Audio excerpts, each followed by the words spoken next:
kejahatan hanya karena orang lain melakukan kejahatan kepada kita.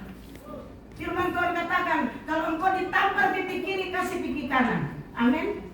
Kalau kamu tidak mengasihi orang yang mengampuni orang yang menyakiti engkau, dikatakan, aku juga tidak mengampuni kamu.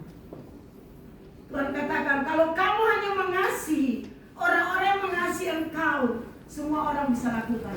Tapi dahsyatnya Tuhan, Dia mengasihi saya dan saudaraku. Dan Dia datang untuk semua orang. Dia datang untuk semua golongan. Dia tidak membeda-bedakan suku dan bangsa. Dia tidak membedakan agama siapa saudara dan saya. Tapi Dia datang untuk menyelamatkan saya dan saudaraku. Amin. Dia sudah babak belur di kayu salib. Jadi saya dan saudara adalah anak Tuhan. Dan Tuhan sendiri adalah Allah yang penuh kasih. Dan nanti kita akan berjumpa di surga dengan Allah yang penuh kasih.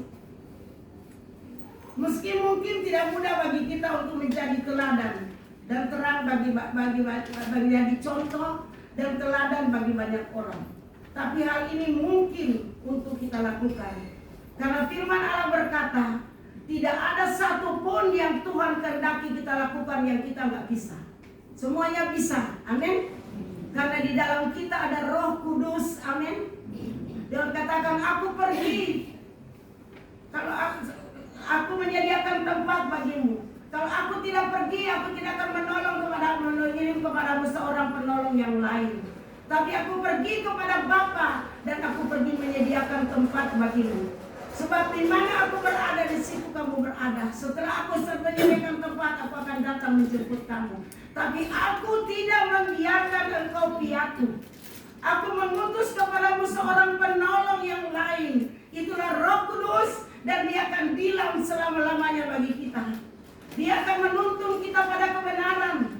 Dan akan menyatakan segala kesalahan dan kelemahan kita. Dan Dia sebagai penghibur dan sebagai penolong bagi saya dan saudaraku. Kalau saudara mengalami tantangan, saudara kuat, itulah penolong dari Roh Kudus. Amin. Pada saat engkau tidak berdaya, Tuhan ada satu kekuatan yang menghibur engkau. Itulah penghibur, yaitu fungsinya Roh Kudus. Saudara bersyukur, di dalam diri saudaraku ada roh sang pemenang. Amin. Ada roh sang penakluk. Roma 12 ayat 17. Janganlah membalas kejahatan dengan kejahatan. Lakukan apa yang baik bagi semua orang. Jangan membalas kejahatan dengan kejahatan. Dan lakukan yang baik bagi semua orang. Roma 12 ayat 21. Janganlah kamu kalah terhadap kejahatan. Jangan kalah terhadap kejahatan. Tetapi kalahkanlah kejahatan dengan kebaikan. Bagaimana caranya saudaraku? Agar kita bisa mengalahkan yang jahat atau yang salah dengan melakukan hal yang benar. Pertama-tama, karena saya dan saudara mengasihi Tuhan. Amin. Tuhan katakan, kalau kamu mengasihi aku, lakukan perintah-perintahku. Kamu mengatakan mengasihi aku, tapi tidak melakukan perintahku, kamu adalah seorang penipu dan tidak ada pembohong yang masuk dalam kerajaan surga. Amin. Kita menyembah Allah. Kita menyembah Allah yang kita percayai. Tapi kalau kita tidak melakukan firman-Nya, karena kita mengasihi Tuhan, apapun yang Tuhan minta kita haruslah lakukan. Karena di balik saudaraku apa yang saudara yang suruh saudara lakukan, di situ ada kemenangan. Amin. Di balik ketaatan ada jalan keluar. Di balik ketaatan ada terobosan yang luar biasa. Banyak kali mungkin seperti terjadi penundaan, tapi saudara percaya, saudara hanya taat dan bagian Tuhan memberkati engkau. Saya dikatakan segala perkara dapat aku tanggung di dalam Yesus yang memberikan kemenangan. Amin. Dan pujian tadi, Tuhan ada di tempat ini. Setiap saudara beribadah di tempat ini, saudara bisa menikmati kasih dan berkat Allah. Karena tempat ini diberikan dengan penuh ketulusan. Saudaraku, pada waktu selesai di Pondok Indah, kami bingung. Di mana kami mau ibadah? Sudah begitu banyak jemaat ini udah penuh. Tetapi puji nama Tuhan, Pak King dan Ibu Tracy yang memberikan tempat ini. Amin. Dan kami pakai untuk kemuliaan nama Tuhan. Dan kami percaya berkat Allah akan tercurah bagi keluarga Pak King. Karena kita mengasihi Tuhan. apapun yang Tuhan minta kita akan lakukan. Tolong dibacakan. Galatia 2 ayat 19b sampai 20.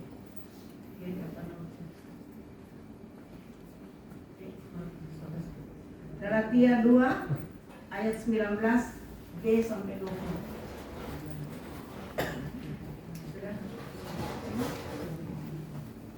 19 sampai 20. Kalau 22.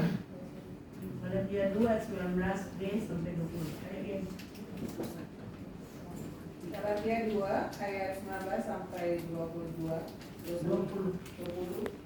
Demikian firman Tuhan, sebab aku telah mati oleh hukum Taurat. Aku telah mati terhadap hukum Taurat. Untuk hukum Taurat. Untuk hukum Taurat. Supaya aku hidup untuk Allah. Sebab aku hidup. Kenapa mati untuk hukum Taurat? Hukum Taurat dulu gigi ganti gigi.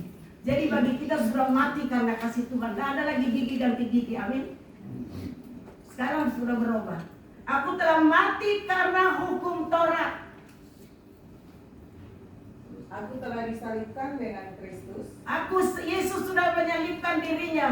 Dia menanggung penderitaan saudaraku. Dia menanggung pikiran-pikiran kita yang jahat. Dia menanggung apa yang terjadi dalam hati kita. Dia menanggung segala perbuatan kita, segala perjalanan kita yang jahat. Dia menanggung. Dia katakan sudah selesai. Amin.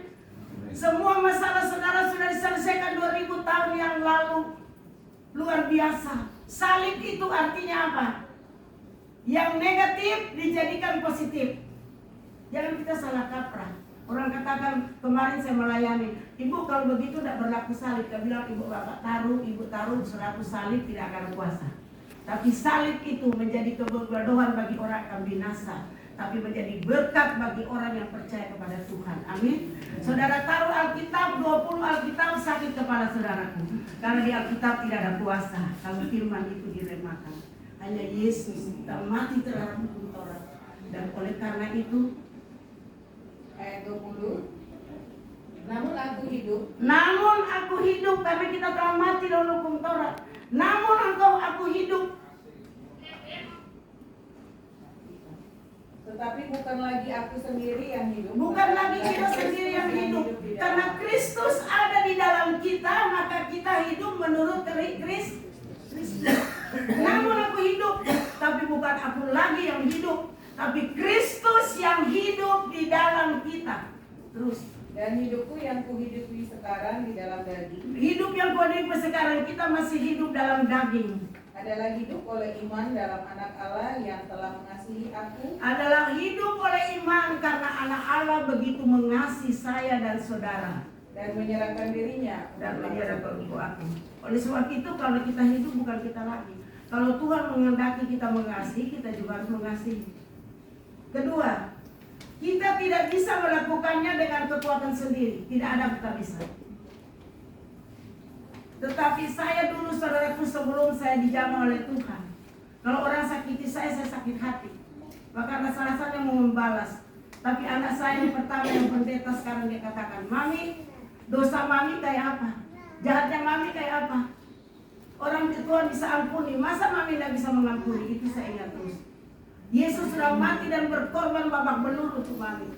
Di situ saya merasakan kasih Tuhan itu luar biasa. Amin. Kalau Tuhan mau melihat dosa saya saat ini tidak bisa berdiri di tempat ini. Saya adalah penghuni neraka, tapi kasih Tuhan yang luar biasa, Dia selamatkan saya dan selamatkan saudara dan saya. Kita tidak bisa melakukannya dengan kekuatan sendiri, tetapi dengan kekuatan yang Tuhan berikan kepada kita. Filipi 4 ayat 13. Saudara, kita tidak bisa melakukan kasih untuk membalas kebaikan dengan orang yang berbuat jahat. Kita tidak bisa mengampuni orang yang menyakiti kita. Tetapi saudaraku, Tuhan memberikan kita kekuatan untuk mengampuni, untuk mengasihi. Filipi 4 ayat 13. Filipi 4 ayat 13. Segala perkara yang kita angkat tadi, segala perkara dapat kutanggung, berarti bisa kan? Karena Roh Kudus segala perkara dapat kutanggung. Di dalam Dia yang memberi kekuatan. Di dalam Dia memberikan kekuatan. Kita tidak mampu melakukan firman Allah.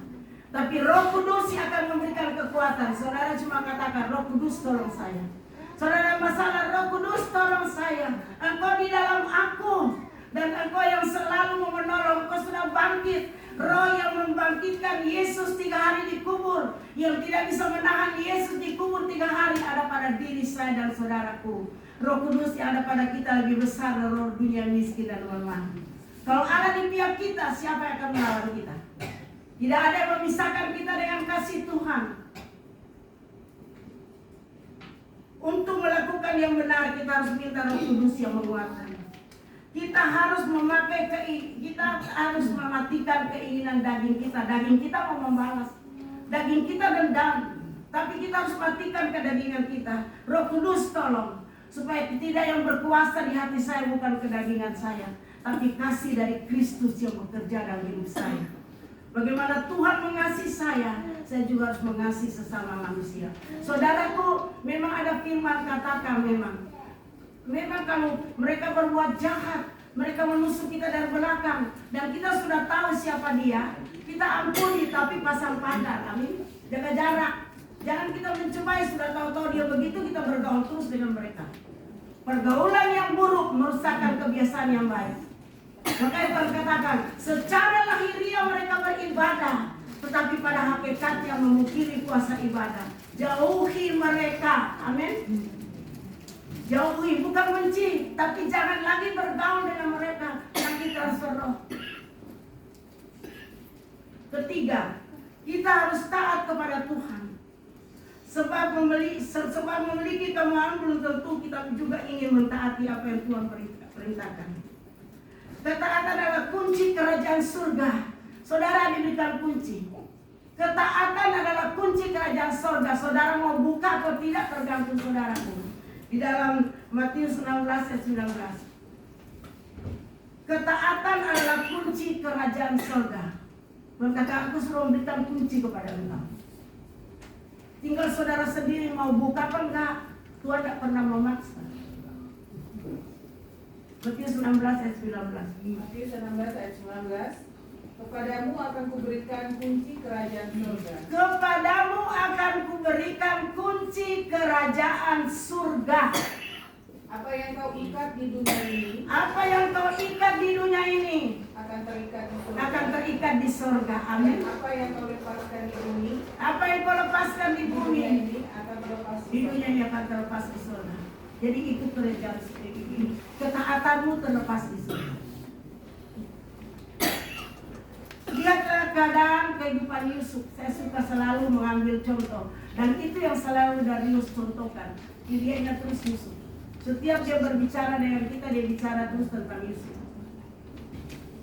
Lihatlah teladan kehidupan Yusuf. Seorang anak muda yang dibenci oleh saudara-saudaranya. Bahkan dia dibunuh, dia ingin dibunuh. Tetapi rencana Tuhan dalam hidup Yusuf membuatnya tidak jadi dibunuh. Sudah dimasukkan di sumur, tapi kakak yang tertua Ruben katakan, jangan membunuh dia. Kemudian Yusuf dijual menjadi budak di Mesir. Yang jual dia bukan siapa? Saudara-saudara. Padahal firman Tuhan katakan kalau dalam kehidupan keluarga ada kasih, ada kesatuan, ada kasih mesra, kesanalah Tuhan akan memerintahkan berkat. Amin. Karena saudara semua satu dalam kandungan ibu, yang mengandung engkau satu ibu. Makanya saudara, bagaimana kita mengasihi orang lain kalau dalam kakak beradik tidak ada kasih? Lalu Yusuf diangkat menjadi pelayan dan mendapatkan kepercayaan penuh. Hingga akhirnya Yusuf menerima keberhasilan, saudaraku, dan kemenangan karena ketaatannya kepada Tuhan. Karena apa? Yusuf selalu melakukan yang benar di mata Tuhan. Bahkan ketika ia digoda oleh istri Potifar, waktu itu Potifar ada ke kantor. Dia menjadi pelayan di rumah Potifar. Dia digoda oleh istri Potifar dan dicobai hari demi hari oleh istri Potifar. Tetapi dia tetap memilih hal yang benar karena ada pertolongan daripada Tuhan. Amin. Yusuf difitnah, kemudian dimasukkan ke dalam penjara. Hukum berbalik. Dia yang menggoda, akhirnya dia katakan Yusuf yang menggoda. Dia memegang jubahnya Yusuf. Ada sedikit apa kan? Ada kain yang dikeluarkan. Dia katakan lihat, dia merobek bajunya karena mau berbuat zina. Tetapi Tuhan, dia lihat Yusuf difitnah, bahkan dimasukkan ke dalam penjara. Yusuf tetap taat kepada Tuhan, dan sekalipun di penjara, dia melakukan apa yang benar di mata Tuhan. Tuhan mengangkat Yusuf menjadi orang yang penting, orang yang kedua di Mesir. Negara daerah yang belum mengenal Tuhan, bisa seorang Yusuf menjadi orang yang kedua. Narapidana dipromosikan menjadi orang kedua di Mesir karena ketaatan dan kebenaran yang dia lakukan. Bahkan Yusuf tetap memiliki hati yang murni. Dia tidak sombong, tidak angkuh, sekalipun dia sudah diangkat, dipromosikan. Ketika ia bertemu dengan saudara-saudaranya, kalau kita, wah ini yang membunuh saya, ini yang berbuat jahat sama saya, ngapain aku dengan mereka? Pikiran kita ya. Kejadian 50 ayat 19-20. Tetapi Yusuf berkata kepada mereka, saudara-saudara yang takut, janganlah takut, sebab aku inikah pengganti Allah? Memang kamu telah mereka-rekakan yang jahat terhadap aku, tapi Allah telah mereka-rekakannya kebaikan, dengan maksud melakukan seperti yang terjadi sekarang ini, yaitu memelihara suatu bangsa yang besar. Manusia mereka-reka yang jahat kepada saudaraku, tapi Tuhan yang mereka-reka yang baik. Kalau saudara diberi kejahatan oleh manusia, nanti saudara lihat kalau Tuhan promosi saudara, siapa yang bisa menurunkan saudara? Manusia bisa dikatakan mereka mereka-rekakan yang jahat untuk, tetapi Tuhan Allah mereka-reka yang baik untuk saya. Dengan maksud melakukan seperti yang terjadi sekarang ini, yakni memelihara suatu bangsa yang besar. Apapun yang menyerang saudara dan saya. Kalau firman Tuhan hari ini berarti ada saudara yang alami. Karena setiap ibadah saya berdoa firman yang tepat pada jemaat yang datang, supaya mereka bukan datang dengan cuma-cuma, tapi mereka pulang dengan sukacita. Amin. Ada kelepasan, ada pembebasan. Apapun yang menyerang kita, siapapun yang menyakiti saudara, entah orang lain, bahkan orang-orang yang terdekat saudara-saudara sendiri dengan kita, tetaplah melakukan yang benar di mata Tuhan. Amin. Maka ia akan melindungi saya dan saudara, serta menyertai saya dan saudara. Perbuatan balas dendam tidaklah berasal dari Tuhan. Tuhan tidak pernah ajar kita balas dendam. Perbuatan balas dendam tidak berasal daripada Tuhan. Tetaplah tenang saudara. Dan bahkan Tuhan sendiri akan menangani. Pembalasan itu adalah haknya Tuhan. Amin. Tetaplah tenang. Dan biarkan Tuhan sendiri akan menangani orang-orang yang menyakiti saudara. Izinkan Tuhan yang bekerja. Itu kedaulatannya Tuhan. Dan kita akan melihat Tuhan akan, saudaraku, baru kemarin juga kejadian, satu anak Tuhan menghadapi masalah yang begitu besar. Tapi tiba-tiba saya katakan Tuhan mengirimkan dia orang yang tepat. Pada waktu berdoa Ibu Lani bilang itu malaikat yang dikirim. Tidak disangka kan? Waktu itu sudah buntu. Dia setiap saya katakan jangan takut, dia balas sama kita takut. Saya katakan setia kepada Tuhan. Tambah jam doa. Yang biasanya jam doa jam 8 tambah jam doa jam 4 subuh kami puasa. Tuhan itu dahsyat. Amin. Kita akan melihat saudara, bukan orang menyakiti kita. Tuhan akan membawa kita ke tempat yang tepat, waktu yang tepat, dan bertemu dengan orang-orang yang tepat, dengan hal-hal yang tepat. Tuhan tidak pernah salah. Amin. Akhirnya apa yang seharusnya kita lakukan saudaraku, ketika kita mendapatkan promosi, kita merasakan terobosan serta mujizat dari Tuhan, tetaplah rendah hati dan teruslah melakukan apa yang benar di mata Tuhan. Tolong bacakan 2 Timotius 4 ayat 18. Ada 2 ayat yang terakhir.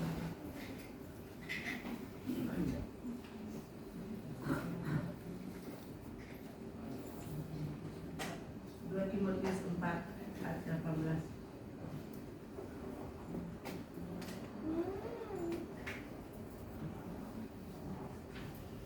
Timotius 4 ayat 18 dikatakan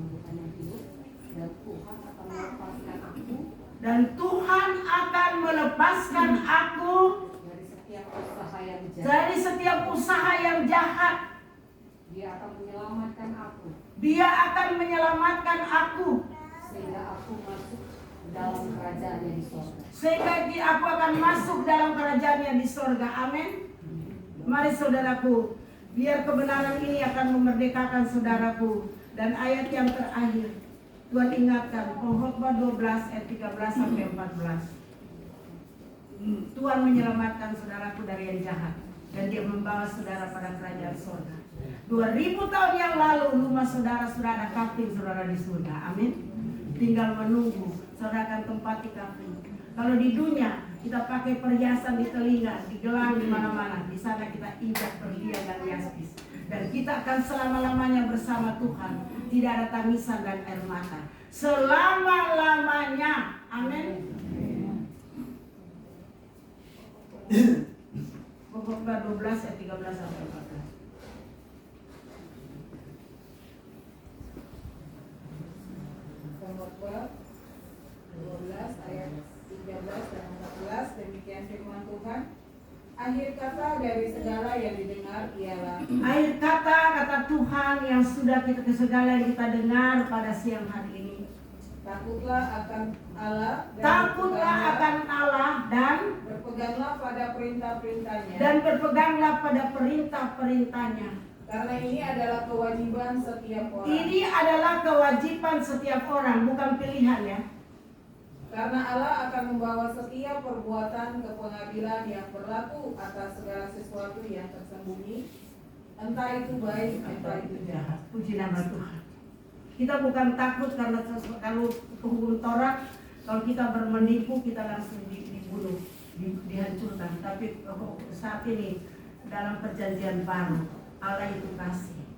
Kita takut sayang kepada Tuhan. Kalau Tuhan begitu mengasihi kita, kita juga harus mengasihi Dia dengan melakukan firman-Nya. Mari saudaraku, saya undang kita bangkit berdiri. Kita bacakan ya. Saudara ikuti satu yang baca sebelum kita berdoa. Mazmur 106 ayat 1. Kita bersyukur pada saat ini dengan tempat yang diberikan dengan segala sesuatu yang saudara alami. Mazmur 106 ayat 1. Bicara kuat ini.